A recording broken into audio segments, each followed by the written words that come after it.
Bitcoin is going to zero. You've heard this scary prediction for 15 years repeated confidently by some of the smartest people around. Paul Krugman, a famous economist, said it in the New York Times back in 2013. Warren Buffett, the legendary investor, called it rat poison squared in 2018. Jamie Dimon, the CEO of JP Morgan, called it a fraud in 2017. Another well-known economist, Roubini, called it the mother of all scams. Then there's my personal favorite, Peter Schiff. He's been predicting Bitcoin's end since 2011, and more recently, actor Ben McKenzie released a book in 2023 and produced a documentary in 2025, calling it the biggest pyramid scheme ever. Every one of these predictions has been wrong about the price, wrong about Bitcoin surviving, and of course they were wrong about people actually using it. But here's what most people in the crypto world won't admit. Some of these critics weren't entirely wrong, some of their arguments deserve a serious look, and one version of the pessimistic case, which barely anyone dares to mention, could actually still happen. My name is DC, and you're watching The Coin Bureau. A website called Bitcoin Obituaries has been keeping track of every public statement declaring Bitcoin dead since 2010. The count is now up to 477 separate funerals. Each prediction came from an expert, a major news source, a respected economist, or a famous investor. And each one has been wrong, costing people money who listened, while the asset itself has grown from about 7 cents in 2010 to roughly $80,000 today, with an all-time high of over $126,000 in 2025. Now, the attacks come in waves. The first set of put-downs happened between 2010 and 2013, when Bitcoin was only interesting to tech people and libertarians. The second wave hit right after the Mt. Gox exchange collapsed in 2014, when about 850,000 BTC vanished and everyone agreed the experiment was over. Then the third wave came in 2018 after the frenzy over ICOs ended and prices crashed from almost $20,000 to around $3,200. The fourth wave arrived in 2022 after major companies like Terra, Celsius, and FTX collapsed in 1 year. And it seems as if we are experiencing another wave just now. Simply put, this prediction that Bitcoin will fail is the longest running major financial guess in the modern world. And it has the absolute worst track record of any prediction in any market ever recorded. Now, the interesting question is not if the critics were wrong, the price proves that. The interesting question is why they were wrong, because most of them are arguably very smart people using financial rules that worked well for every other type of asset in history. And this brings us to the first serious criticism, the Economists' view. This was led by Paul Krugman's 2013 article calling Bitcoin a bubble. This view was backed up by many academics who argued Bitcoin had no real value, couldn't work as a form of payment because its price was too volatile and could never handle the volume of a real payment system. You might think that argument was just wrong on the facts, but that misses the point. Krugman was right that Bitcoin is bad for buying coffee every day. In fact, it's terrible for buying coffee every day. And he was right that its basic speed can compare with Visa. What he got wrong was the category. Bitcoin's real use ended up being totally different from what currency experts were comparing it to. It became a store of value that no government controls and a global system for settling large amounts of money, not a daily spending tool. The idea wasn't wrong. The tool used to measure it was. The same mistake appeared in the second wave of criticism from the value investing world, where people like Warren Buffett and Charlie Munger argued that an asset that doesn't produce any income can't be worth anything in the long run. Munger went even further, calling the whole thing stupid and evil. The truth is that the method of valuing an asset based on its future cash flows works perfectly for company stocks, but it totally fails for monetary assets. Gold, for example, produces no cash flows at all, yet it has been considered money for about 5,000 years. Bitcoin is the digital version of that same idea, of a monetary premium. And if you apply the rules for valuing stocks to it, you will always conclude it's worthless. The mistake was the framework, not the conclusion that followed from it. Before we move on, the speed of this story is why the Coin Bureau Telegram channel is so important. This is where we share the latest breaking news, provide deep dive alpha, and give you the most important market updates straight to your phone. It's completely free to join, the link is in the description below, or you can scan the QR code currently displayed on your screen. It's genuinely worth it. Okay, right back to it. The third wave, the fraud idea, was pushed hardest by Jamie Dimon and Nouriel Roubini. Dimon called Bitcoin a fraud in 2017 and famously said any of his traders caught using it would be fired. Roubini told the Senate the entire crypto world was the mother of all scams. And this is where we have to be honest, because they were partly right. The industry has had a lot of real fraud, including the collapses of FTX, Celsius, Terra, BlockFi, Voyager, and dozens of smaller failures that destroyed billions of dollars of regular people's savings. However, that doesn't mean the core technology is invalid. During the early days of the internet, we experienced something similar. The early American stock market had so much fraud that the entire Securities and Exchange Commission had to be created to stop it.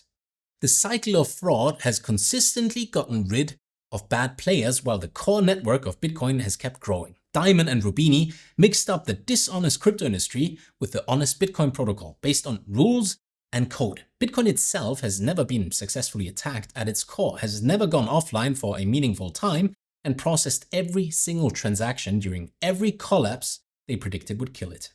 Now, the most recent and loudest wave is the Ponzi scheme argument championed by Peter Schiff since 2011 and reignited by Ben McKenzie just recently. The argument is that Bitcoin's price only goes up because new buyers have to keep coming in to pay off the existing holders. At first, this sounds rather convincing on a podcast, but it doesn't hold up to the actual definition. A Ponzi scheme requires a central person or group promising specific returns to participants. Bitcoin has no operator, no promised returns, and no central party making any commitment to anyone. Returns happen because of market demand. Plus, if you applied the same Ponzi accusation honestly, you would have to say the same about gold, stocks, real estate, Pokemon cards, fine art, and every other asset that goes up in value because more people use it and adopt it rather than from contractual income. It's a clever way to talk about it, but it's not the structural definition. And this is why the entire 15-year record of failed predictions starts to make sense. Every wave of criticism shares the same basic mistake. Critics constantly underestimated three things. First, they underestimated how durable the network is, assuming any major hack, new law, or market crash would end it. But the network has survived every single one of them, including China's complete ban on Bitcoin mining in 2021, which removed about 70% of the global computing power overnight without missing a single block.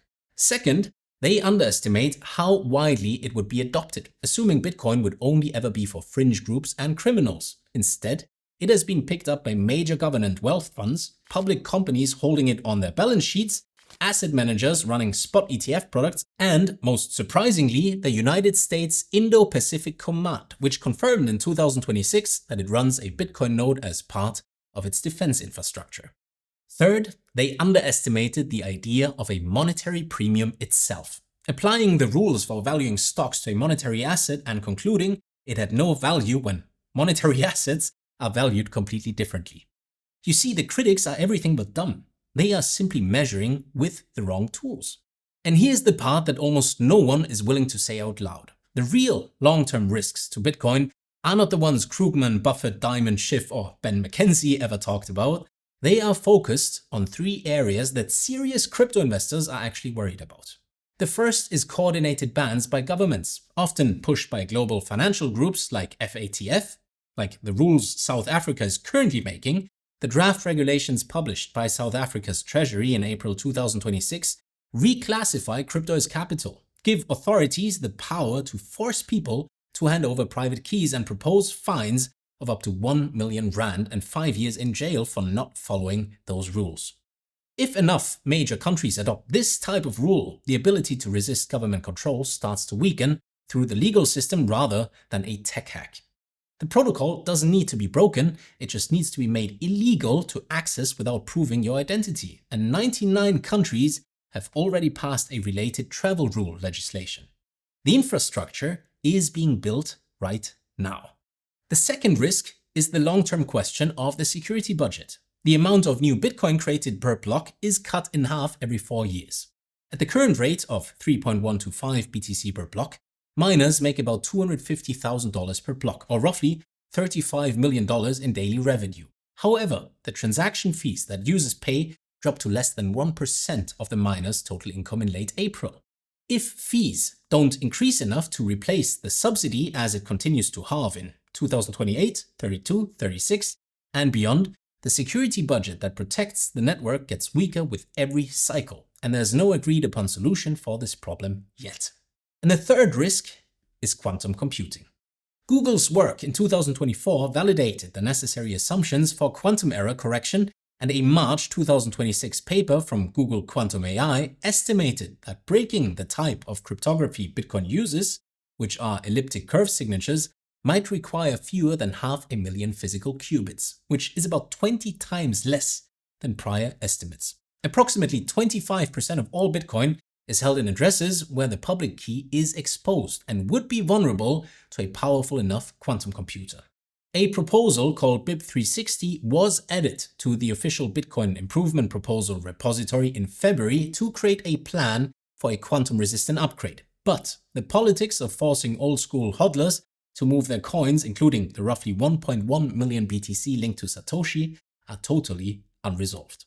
Of course, none of these three risks guarantees Bitcoin goes to zero, but all of them are far more believable than anything public critics have ever argued.